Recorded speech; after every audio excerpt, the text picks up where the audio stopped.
Of course, one day, after struggling, like we all do in the beginning, to get into TV and into movies, he had this idea of writing a script.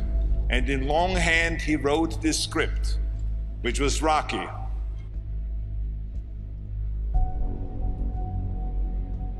It's all about dreams, you know, and by the way, dreams cost nothing. They're free.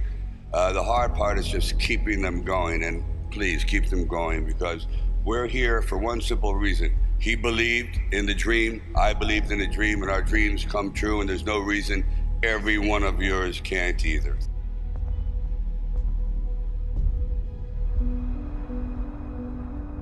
I used to sit in this little apartment, and it was a room. As a matter of fact, the room was so small, I remember I was able to open up the window and close the door while sitting on the bed at the same time. It was like 8 feet by 8 feet by 9 feet.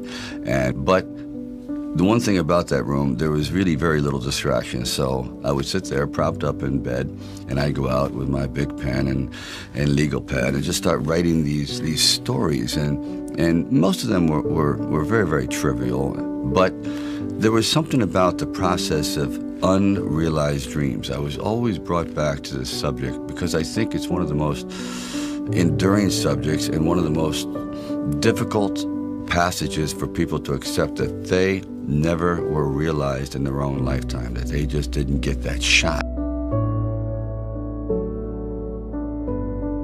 I decided it was a time to come to California. So I went to California, and I moved in the Valley, and things weren't going very, very well there. As a matter of fact, I had to go out and try to sell my dog because it was either do that or he just was not going to be very well fed. And then one night, I went to see Muhammad Ali fight. For one brief moment, this supposed stumble bum turned out to be magnificent in the fact that he lasted and knocked the champion down. I said, boy, if this isn't a metaphor for life. His entire life crystallized at that moment. He will be remembered for all eternity, at least among the fight fans. He did something extraordinary. I said, now that is probably what I need as a catalyst for an idea. A man who's going to stand up to life and take one shot and maybe go the distance. So I started to write. And it was one of those writing frenzies. And 3 days later, I came up with the script of Rocky. Now, the script by no means was a finished piece of material. It was probably about 90 pages, and maybe 10% of it remained in the final script, but it was done. So we're talking a little bit, and I guess I really wasn't right for the acting part. And on the way out, I said, oh, I don't know if it matters, but I do a little bit of writing. He goes, really? He says, yeah, I'm writing this story, I have this thing about wrestlers, and I might do something about boxing. Well, he says, well, bring it around. And I thought, if I hadn't stopped on the way out, you know, that's why I tell all actors or writers, don't give up, keep talking. Eventually you might hit a nerve somewhere, and they go, come on back. And if they didn't say, come on back, or bring it later and let's see what you've developed, I wouldn't be sitting here. So I have to give incredible credit to their insight and their patience, and they're willing to take a chance, which it doesn't exist much anymore, unfortunately.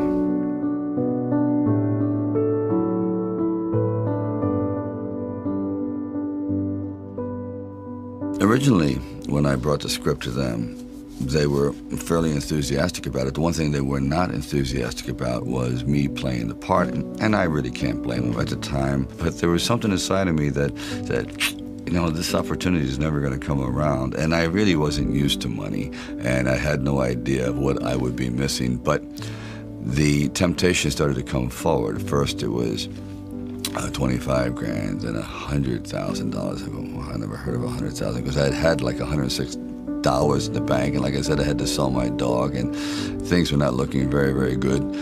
My $40 card in this bin, and it went up to $330,000, and probably I heard it went up to $360,000, and I thought, all right, you know, you've really managed poverty very well. You've got this down to a science. You really don't need much to live on. I had like sort of figured it out, so I was not in any way used to the good life. So I thought, you know what?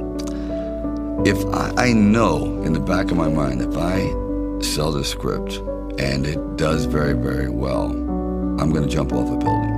And if I'm not in it. So this is one of those things where you just roll the dice and you fly by the proverbial seat of your pants. Say, all right, I got to try it. I got to just do it. I may be totally wrong, and I'm going to be taking a lot of people down with me, but I just believe in it. We were working with the handheld camera at the time with Garrett Brown, and it was somewhat experimental. And he'd film me running through shopping malls and up down the steps and flights, curved corridors along the river until finally my legs basically gave out and I'm like writhing on the ground, and I want to rise up and say, John, I'm dying here. And he goes, no, use it. Use the pain. I said, for what? I mean, I'm in misery. He goes, well, no, you know, it's giving your character, it's giving him some depth. I said, it's giving me bruises. It's giving me like agony. I can't sleep at night. Like the scene where we just jumped down and saw this ship along the dock, this docked along the pier. And I said, just jump out, run as fast as you can along the ship. And I'm running and running. I said, you know what? My legs are buckling. I'm literally going to crash down here. Teeth are going to go, jaw, face. I'm just going to be ground down to this flat-faced image. Please. And I just barely made it.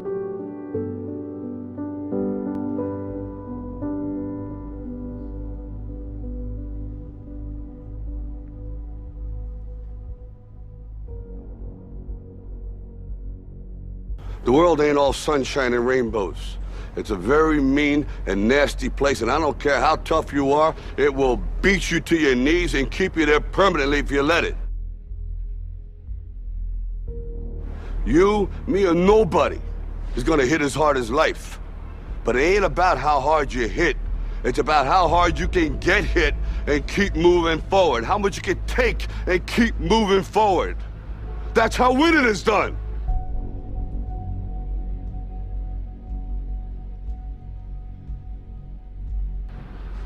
Now, if you know what you're worth, now go out and get what you're worth. But you gotta be willing to take the hits and not pointing fingers saying you ain't where you wanna be because of him or her or anybody. Cowards do that, and that ain't you. You're better than that.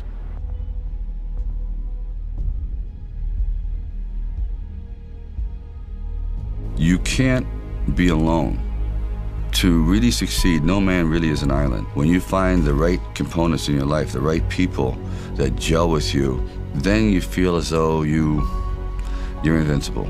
It may be a fallacy, but you at least feel as though you can take all that life has to dish out.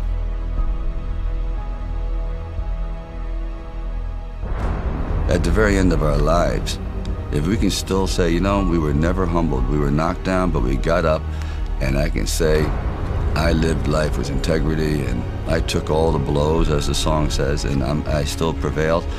I think that's a good epitaph for anyone.